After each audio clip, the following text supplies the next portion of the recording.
Halo semuanya. Nah, kali ini kita akan mendengarkan sebuah cerita dari Petrus dan kuasa doa. Suatu saat, Rasul Petrus mengadakan perjalanan ke seluruh negeri untuk mengatakan kepada orang-orang lain tentang Yesus. Suatu hari di kota yang bernama Lida, dia bertemu dengan seorang yang terbaring tidur lumpuh dengan selama 8 tahun. Petrus berkata kepada orang tersebut, "Yesus Kristus menyembuhkan engkau. Bangunlah dari tempat tidurmu itu." Orang-orang itu segera bangun. Orang-orang yang melihat berbalik kepada Tuhan. Di dekat kota bernama Yope, orang-orang di sana sedang merasa kesedihan. Seorang wanita Kristen bernama Dorcas meninggal. Dengan sedih, teman-temannya mempersiapkan mayatnya untuk penguburan, kemudian meletakkan mayatnya di ruang atas di mana mereka berkabung. Tetapi teman-teman Dorcas mendengar bahwa Petrus berada di daerah itu. Mereka pun memanggil Petrus untuk datang segera ke Yope. Ketika dia datang ke ruang atas itu, semua janda menunjukkan kepadanya semua baju dan pakaian yang dibuat Dorcas untuk mereka. Setiap orang menangis. Tapi Petrus menyuruh mereka semua keluar, lalu dia berlutut dan berdoa. Kemudian ia berpaling ke mayat itu dan berkata, "Dorcas, bangunlah." Dan Dorcas pun membukakan matanya, dan ketika dia melihat Petrus, ia bangun lalu duduk. Kemudian Petrus memegang tangannya dan membantu dia berdiri. Kemudian ia memanggil orang-orang kudus yang disebut orang-orang Kristen dan janda-janda, lalu menunjukkan kepada mereka bahwa perempuan itu hidup. Peristiwa itu tersiar di seluruh Yope dan banyak orang menjadi percaya kepada Tuhan.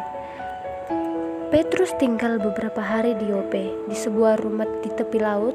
Dalam suatu hari, Petrus pergi ke ruang atas rumah. Ia melakukan ritual berdoa.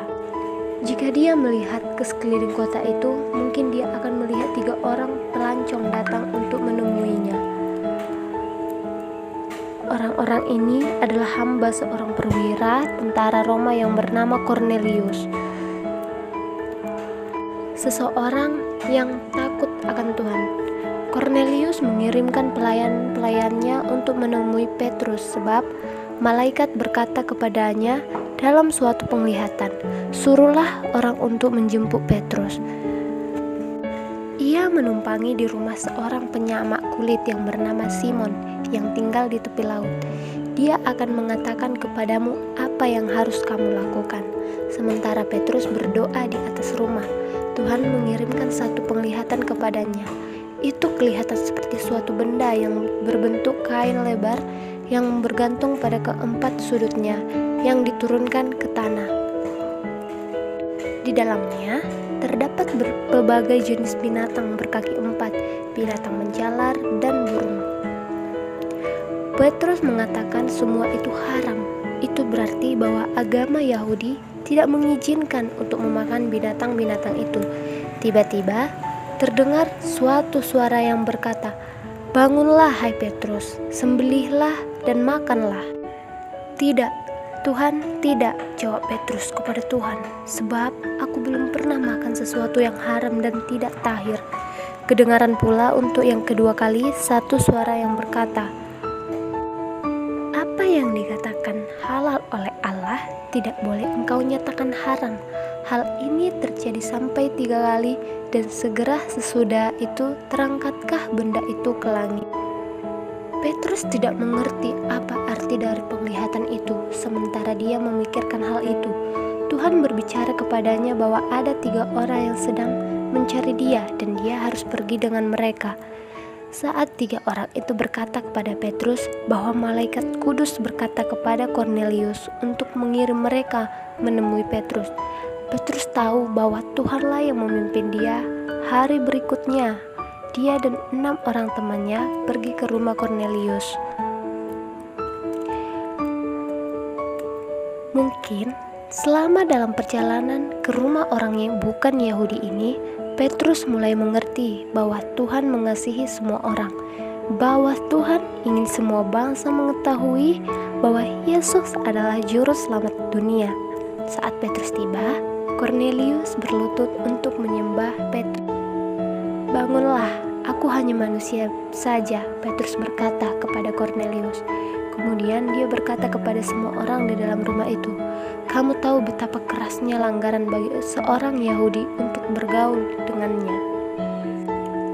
Orang-orang bukan Yahudi atau masuk ke dalam rumah mereka, tetapi Allah telah menunjukkan kepadaku bahwa aku tidak boleh menyebut orang najis atau tidak tahir."